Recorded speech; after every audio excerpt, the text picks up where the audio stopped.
పశ్చిమాసియా మళ్ళీ రణరంగంగా మారుతోంది సార్. ఇరాన్ అండ్ ఇజ్రాయెల్ పరస్పరం దాడులు చేసుకుంటూ ఉన్నాయి, క్షిపణులు వర్షం కురిపించుకున్నాయి సార్. ఈ మధ్యనే ఇరాన్ అమెరికాల మధ్య చర్చలు జరుగుతూ ఉన్నాయి, చర్చలు కొలుక్కు వస్తూ ఉన్నాయి, ఒక ఒప్పందానికి వస్తూ ఉన్నారు అని చెప్పి పెద్ద ఎత్తున వార్తలు వచ్చాయి కదా సార్. ఆ విధంగానే ట్రంప్ కూడా మాట్లాడారు. బట్ ఇప్పుడు పరిస్థితి చూస్తే మళ్ళీ మొదటికి వచ్చినట్టు అనిపిస్తుంది సార్. ఏంటి సార్ దీనికి ముగింపు లేదా? అంటే ఇది మీకు చాలా రోజుల క్రితం నేను ఒక వీడియో చేశాను, నా యూట్యూబ్ లో ఉంటుంది, ఫ్రోజన్ వార్ అని. మనం మన డిస్కషన్ కూడా చాలాసార్లు వాడాను అది. It is heading towards a frozen war. ఏంటి ఫ్రోజన్ వార్ అంటే ఒప్పందం కుదరదు ఫార్మల్ గా, యుద్ధం ఫార్మల్ గా ఆగదు, అడపాదడపా మంటలు మండుతూనే ఉంటాయి.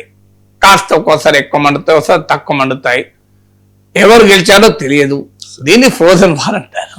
Korea war is an example.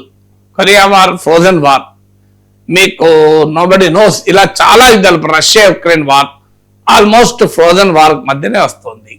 India Pak మధ్య ఉండే సిచ్యువేషన్ రకంగా ఫ్రోజన్ వారే.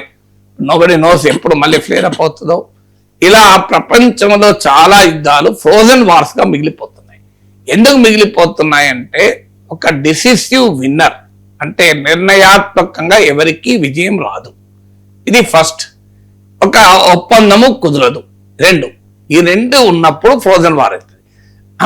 అంటే అమెరికా డిస్ప్రపోర్షనేట్లీ బిగ్గర్ పవర్ అయినా కూడా ఇరాన్ అనుసరించిన అసిమెట్రిక్ వార్ఫేర్ వల్ల, అంటే స్టేట్ ఆఫ్ హార్మోస్ మూసివేయడం కావచ్చు, అమెరికాకు ఈ వార్ వల్ల వచ్చే geopolitical cost, geoeconomic cost పెంచడం కావచ్చు, గల్ఫ్ అమెరికా మిత్ర దేశాలని ఈ ప్రాంతంలో వెస్ట్ ఏషియాలో టార్గెట్ చేయడం కావచ్చు, రెజీమ్ రెసిలియన్స్ వల్ల కావచ్చు. ఇది మనం చాలాసార్లు మాట్లాడుకున్నాం. ఈ అసిమెట్రిక్ వార్ఫేర్ అనే ఆయుధాన్ని ఉపయోగించి అమెరికాకు విజయం రాకుండా చేయగలిగింది ఇరాన్ ఈ ప్రాసెస్ లో బాగా దెబ్బతినవచ్చు, కానీ స్టిల్ అమెరికాకు స్పష్టమైన విజయాన్ని రాకుండా అడ్డుకోగలిగింది. సో ఆ విషయంలో ఇరాన్ వ్యూహం ఫలించింది, అసిమెట్రిక్ వార్ఫేర్ విషయంలో. అందువల్ల అమెరికాకు క్లియర్ విక్టరీ లేదు. ఇక అమెరికా పైన ఇరాన్ గెలవడం అనేది అసాధ్యము.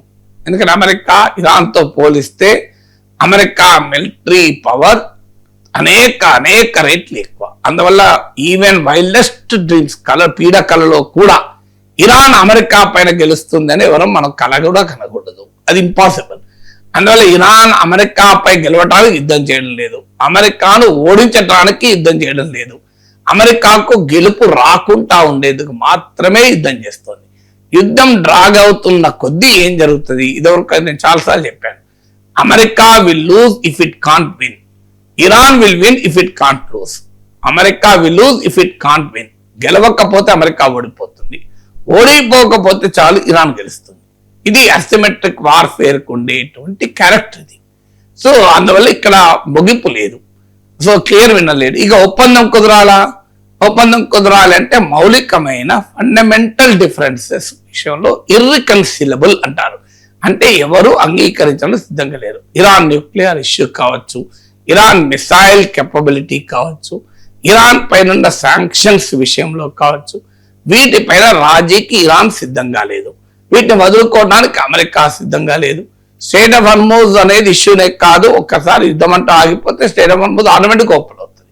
దానికి ఎవరికి అభ్యంతరం లేదు. ఎందుకంటే February 28 కన్నా ముందు యుద్ధం మొదలు కాకుండా స్టేట్ ఆఫ్ హార్మోజ్ ఓపెన్ ఉంది కదా, క్లోజ్ ఎక్కడ ఉంది. సో అందువల్ల అది ఓపెన్ కావడం అనేది ఇష్యూనే కాదు.